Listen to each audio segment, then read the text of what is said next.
షిబ్లీ గారు నమస్తే. నమస్తే అన్న. సార్ మనకి కోర్టు తీర్పు కూడా ఏదో ఉన్నట్టుంది కదా, వాలంటీర్లని ఎన్నికల విధికి వాడకూడదని.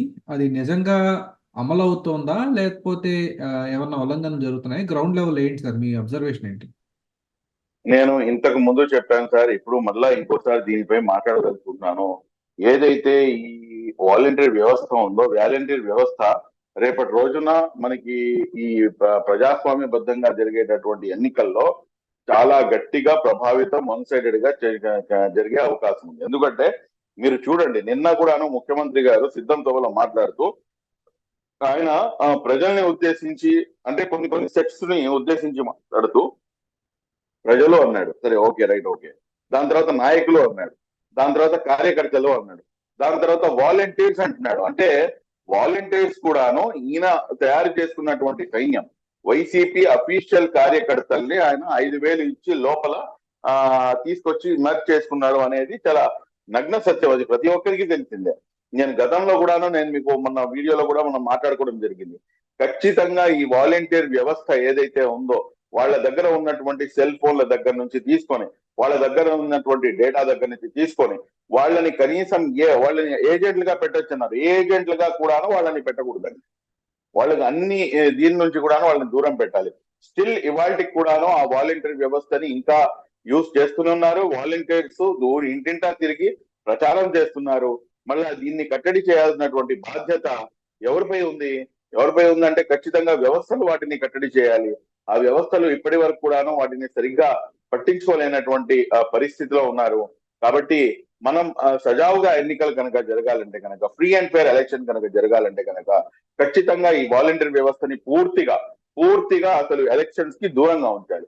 వాళ్ళని కనీసం ఏజెంట్లుగా కూడాను మనం ఉపయోగించకూడదు అన్న సంగతి ప్రతి ఒక్కరు కూడాను డిమాండ్ చేయాల్సినటువంటి అవసరం ఉంది. రెండోది, వాళ్ళ యొక్క మొబైల్ ఫోన్స్ కూడాను మనం తీసుకోవాల్సినటువంటి అవసరం ఎంతైనా ఉంది. వాళ్ళకి కూడాను ఇంత జరిగి కోర్టుల్లో, కోర్టు నుంచి జడ్జిమెంట్ వచ్చిన తర్వాత కూడాను ఇవాళ కూడాను అక్కడక్కడ ఇంకా చెదురుమదురు ఘటనలు కాదు, ఇంకా ఎక్కువ ఘటనలు జరుగుతున్నాయి. అంటే మళ్ళా కోర్టులపై ప్రభుత్వానికి ఎంత విశ్వాసం ఉందో, కోర్టులపై ప్రభుత్వానికి ఎంత గౌరవం ఉందో, కోర్టులపై ప్రభుత్వానికి ఎంత ఇది ఉందో అనేది చాలా స్పష్టంగా అర్థమవుతుంది.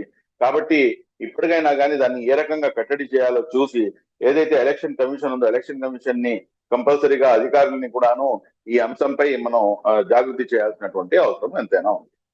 సార్ ఇప్పుడు వీళ్ళందరూ ఆ, ఉల్లంఘిస్తున్నారు కదా కోర్టు తీర్పులు. రేపు పొద్దున్న ప్రభుత్వం మారితే వీళ్ళందరి పరిస్థితి ఏంటి సార్ వీళ్ళలో? ఇప్పుడు ఇంటింటా తిరిగిన వాళ్ళకి కోర్టు మళ్ళీ కేసులు ఏమైనా ఎదుర్కొనే అవకాశం ఉందంటారా?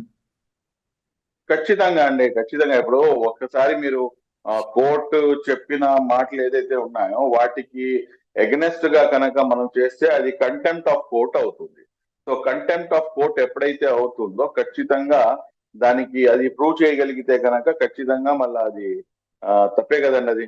ఆ, ఏదైతే మన వ్యవస్థ ఉందో ఆ వ్యవస్థకి అనుగుణంగా అది తప్పు అవుతుంది. కాబట్టి ఆ కంటెంప్ట్ ఆఫ్ కోర్ట్ ప్రెజెంట్ అయితే జరుగుతుంది. ఇప్పుడు ఉన్నటువంటి ప్రభుత్వం రేపటి రోజున ఇన్షాల్లా తెలుగుదేశం పార్టీ కనుక ప్రభుత్వం ఏర్పాటు చేసిన తర్వాత, సరే వాలంటీర్ వ్యవస్థను అయితే కనుక వాళ్ళు ఏం చేస్తారనేది మనం 1-10 సార్లు వాళ్ళందరూ కూడా చెప్పున్నారు.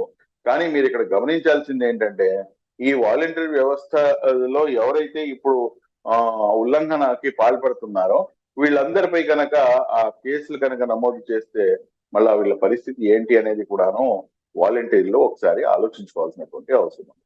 కంటెంప్ట్ ఆఫ్ కోర్టు పడిందంటే మీ జీవితాలు సర్వనాశనం. వచ్చే 5,000 కాదు, రేపటి రోజున అధికారం కోల్పోయిన తర్వాత కనీసం ఎవరు కూడా తిరిగి కూడా చూసేటటువంటి పరిస్థితి ఉండదు.